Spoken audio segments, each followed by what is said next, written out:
नमस्कार दोस्तों, मैं अंकुर उपाध्याय स्वागत करता हूं आप सभी का एक बार फिर से अपनी नई वीडियो में।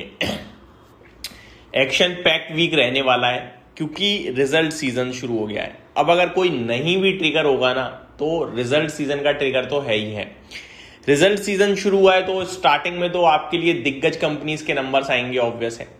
एक एक करके मैं आप सभी के साथ मंडे टू फ्राइडे बाजार का एक्शन, ट्रिगर्स और इवेंट्स डिस्कस करता हूं।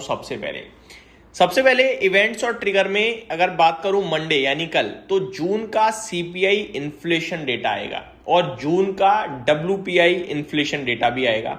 ये सबसे बड़ा डेटा होगा कल के लिए। ज्यादातर ये डेटा पोस्ट मार्केट आता है, तो कल शाम 4 साढ़े 4 बजे के समथिंग मैं आप सभी के साथ शेयर करूंगा।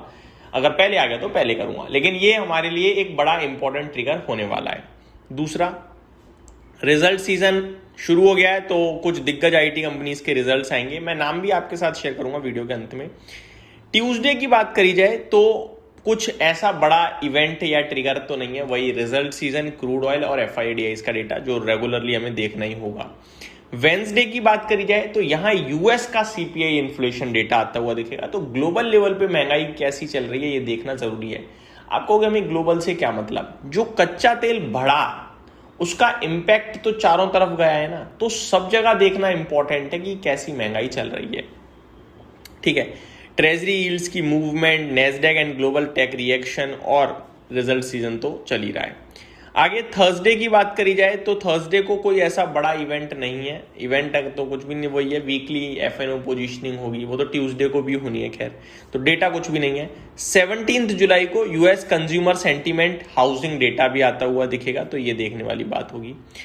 अगर टॉप ट्रिगर्स की बात करी जाए इस हफ्ते की, सिंपल, तो पहला है इंडिया का सीपीआई इन्फ्लेशन, दूसरा है इंडिया का होलसेल यानी डब्ल्यूपीआई इन्फ्लेशन, तीसरा यूएस का सीपीआई इन्फ्लेशन, फिर चौथा जो रेगुलरली चलेगा रिजल्ट सीजन, पांचवा जो रेगुलरली चलेगा क्रूड ऑयल की प्राइस मूवमेंट, छठा जो रेगुलरली चलेगा एफआईडीआईज के डेटा। बाकी कोई खास है क्या? ना, कुछ खास नहीं है। तो ये तो हो गया आपके लिए इवेंट्स, ट्रिगर्स। अब रिजल्ट कैलेंडर की बात करते हैं। सबसे पहले मैं आप सभी के साथ शेयर करना चाहूंगा कल का रिजल्ट कैलेंडर। कल कहां नतीजे आने वाले हैं? बड़े नामों में HCL टेक्नोलॉजीज का नंबर आएगा कल, पोस्ट मार्केट आता है। आईसीआईसीआई एएमसी का नंबर आएगा कल, Nuvoco Vistas, Bajaj Consumer, Khaitan Chemical, Plastiblends. बाकी कोई बड़ा नाम मुझे ऐसा दिख नहीं रहा जो आपके साथ डिस्कस करूं। तो ये कल के लिए आपके रिजल्ट्स हो गए। अच्छा, कल वो स्टॉक जो रिजल्ट्स के बेसिस पे रिएक्ट करने वाले हैं उनके बारे में भी समझ लीजिए। Just dial, Avantel, DMart, LTM, ये बड़े नाम हैं जो अपने रिजल्ट्स के ऊपर कल आपको रिएक्ट करते हुए दिखेंगे। साथ ही साथ गुड लक इंडिया, इन्होंने बोनस इशू करा है तो ये भी बोनस के ऊपर रिएक्ट कर सकता है। और खबरों वाले जो स्टॉक्स हैं वो खबरों के दम पर रिएक्ट करेंगे। ठीक है जी, अब बढ़ते हैं आगे। थोड़ा सा कल का एफआईडीआईज का डेटा मैंने आपके साथ कल लास्ट वीडियो में शेयर नहीं करा था, क्योंकि कल मैंने आप सभी के साथ इन्वेस्टमेंट पर्पज से एक म्यूचुअल फंड की वीडियो बनाई थी। अब मैं आप सभी के साथ एफआईडीआईज का डेटा शेयर करना चाहूंगा कल का। कैश मार्केट में 2603 करोड़ की बाइंग एफआईआईज की, बहुत पॉजिटिव। 2019 करोड़ की बाइंग डीआईआईज की, सुपर पॉजिटिव। इंडेक्स फ्यूचर्स में 1910 करोड़ की बाइंग एफआईआई से, बहुत पॉजिटिव है, जिसमें निफ्टी 942 करोड़ का खरीदा और बैंक निफ्टी 941 करोड़ का खरीदा। दोनों में इक्वल बैलेंस्ड बाइंग है। और फ्यूचर स्टॉक्स में 3303 करोड़ की बाइंग फ्यूचर स्टॉक्स में। यहां मेरे पास 4 डेटा है, 4 फिगर, चारों में पॉजिटिव फिगर, बढ़िया, मतलब बड़ा पॉजिटिव फिगर है, सुपर पॉजिटिव मानूंगा मैं इसे। मतलब लग रहा है कि यार और ऊपर जाने को तैयार है बाजार। जैसे कि निफ्टी पे आते हैं, 24,200 पे बंद हुआ। जिस हिसाब से डेटा आया है ऐसा लग रहा है 24,400 की तरफ बाजार जाने के लिए तैयार है। पॉजिटिव रहना है, ऊपर के लिए प्ले करना है, और अगर ऊपर जाके कहीं से रुकावट थकावट दिखेगी तो फिर सोचेंगे, अदरवाइज वन साइडेड व्यू होना चाहिए पॉजिटिव ऊपर के लिए।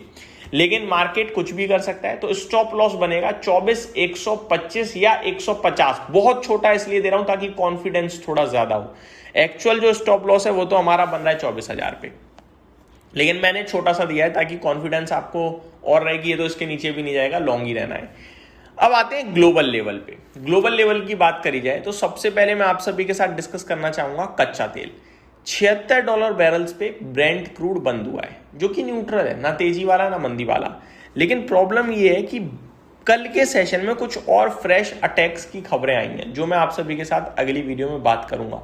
बहुत इंपॉर्टेंट रोल प्ले करने वाला है मिडल ईस्ट का तनाव। दोस्तों ये क्या है ना, मतलब परेशानी है, क्योंकि अमेरिका क्लियर कट बोल रहा है बातचीत तो हम कर रहे हैं, लेकिन हमारी तरफ से सीज फायर ओवर है। कोई भी आप गलत कदम उठाते हो मिलिट्री एक्शन हो जाएगा तुरंत, क्योंकि सीज फायर नहीं है। और कल काफ़ी कुछ एक्शन हुआ भी है, तो वो मैं आप सभी के साथ अगली वीडियो में बात करूंगा। अब ये सब हो रहा है, क्या नेगेटिव हो सकता है बाजार? हो सकता है, लेकिन डेटा ऐसा बता रहा है कि हम गैप डाउन नहीं होंगे, हम न्यूट्रल खुल के गिर जाएं तो बात अलग है।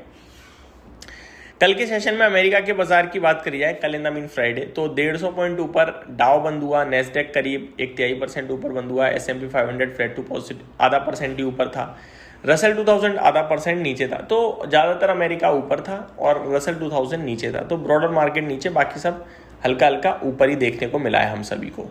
तो ये मेरी तरफ से आपके लिए अपडेट। अगली वीडियो में जो कल कुछ होता हुआ दिखा है US ईरान के बीच में, उसके बारे में डिस्कस करूंगा। बने रहिए चैनल के साथ। Thank you so much for watching this video. Have a great day guys.